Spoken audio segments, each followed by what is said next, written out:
8 months ago, I took a nice, relaxing walk in the woods after I come home from school. I wanted to take my mind off the stress and pressures that occurred in the daily life of the average teen, but today wasn't like any other. I found something. I've been through these woods many times over the years, and not once have I ever noticed it. An old abandoned cabin. Now, I know how this sounds at the moment, but bear with me, okay? One thing I've learned from watching way too many horror movies is that you never inspect creepy looking shit. But I had to. It's like it wanted me to do something important. I know I sound like a mental idiot right now, but you'll understand what I mean as you keep listening. I was hesitant at first, but I sensed no threat, so I entered the hollow cabin. As I carefully examined the room, I noticed that there were vines everywhere. The entire house was slowly being devoured by these wrapped plants. I personally do not like the vines. They just creep me out. Sorry, I'm getting off topic here, but despite the unappealing eyesore of the vines and the fungi eating away at the old rotten cabin, there seemed to be a few objects there that appeared to still be intact. What really caught my attention was this old journal. It looked a bit raggedy, but I felt as though this is what the cabin wanted me to find, so I took it home with me. Little did I know what power and secrets it possessed. In all honesty, looking back at that day, I feel a bittersweet sensation in my heart. This book had given away so many secrets that no mere mortal has ever known about until now. These are my last hours before I am no more. And I want everyone to know the truth about reality. May 2nd, 1978, journal entry number 1. Hi, I'm Henry Rickards, and this is my journal. The year is 1978, and I'm 27 years old. I recently moved into this amazing Victorian-themed house. While it was quite ravishing, the previous owners had left some belongings here.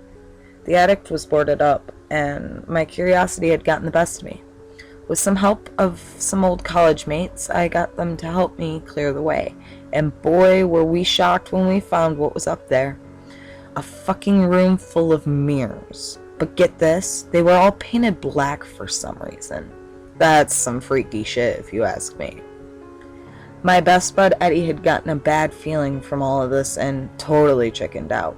He said something in Latin that I didn't really pick up on, but I'm guessing it was some kind of prayer. I don't know, but at the end he said, "May God have mercy on your soul, man." Then he left. My two other friends, Eric and Spencer, shared glances and started laughing, mocking Eddie and calling him a spaz. I laughed too, while feeling a bit uneasy on the inside. I felt like I just did something I shouldn't have. Maybe I should have left the attic alone. Oh well, that's all for tonight. I should get some rest for now. May 3rd, 1978, journal entry 2. Last night, I had this really weird dream. Eddie was in it. He was praying over me, and then suddenly his head bent in a weird way. After that, everything went dark, and I was by myself. I heard cries, pained cries for help, and I didn't know where they were coming from. I heard children screaming bloody murder, and the walls started bleeding. Then I woke up to hear a loud crash from the attic. Frightened, I grabbed my bat and slowly made my way out of the room and up the stairs to the attic, to only find one of the mirrors shattered out of the blue. I don't know what's going on here, but it's really freaking me out. May 4th, 1978, journal entry number 3. Eddie came over yesterday afternoon. I told him about the dream in the mirror, and you wouldn't believe the look of terror that came up on his face.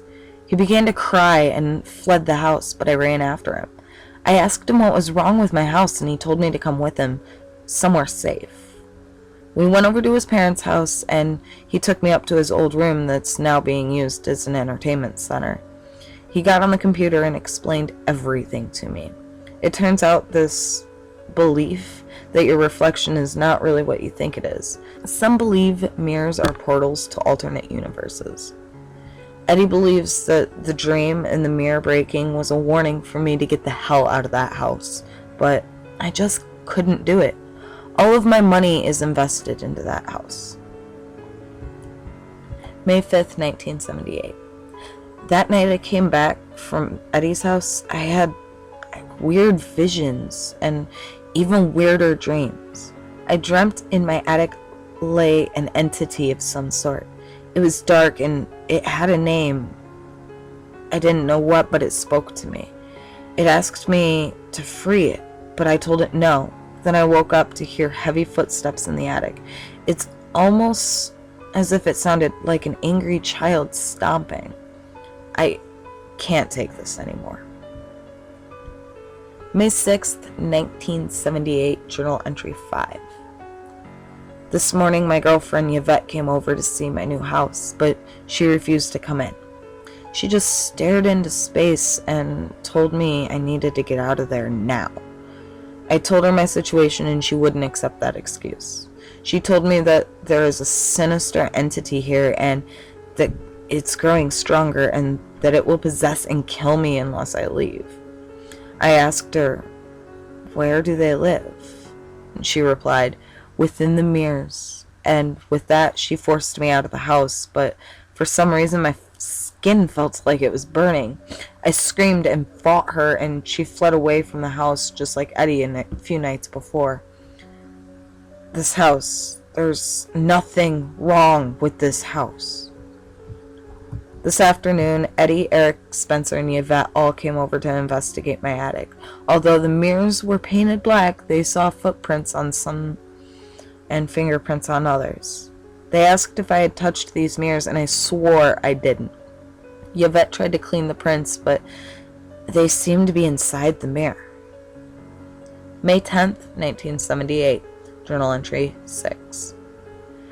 I feel like this house is mind-fucking me. Nothing's happened for a couple of days, but around 3:14 a.m. I hear something banging against the mirrors. I heard screaming. I heard laughter. Am I going crazy? The mirrors, they're calling to let them free. Should I?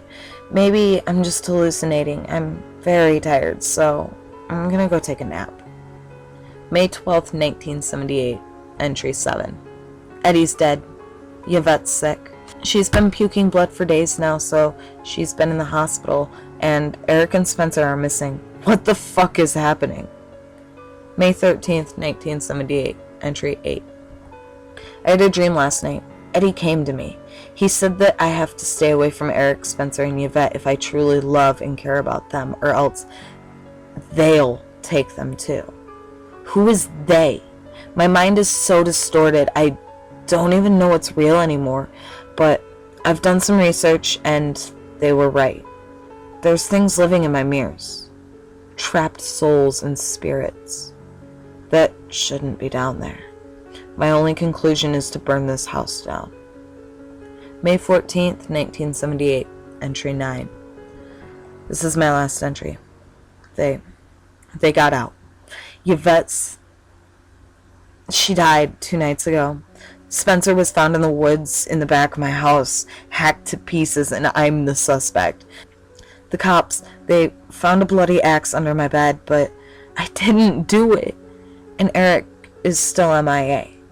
If anyone is there to find this journal in a century, please get rid of the mirrors. Expose this reality to the blind. They're everywhere. They even hide in your mirrors. After you expose these truths, end your life, or else they'll come for you next. Goodbye.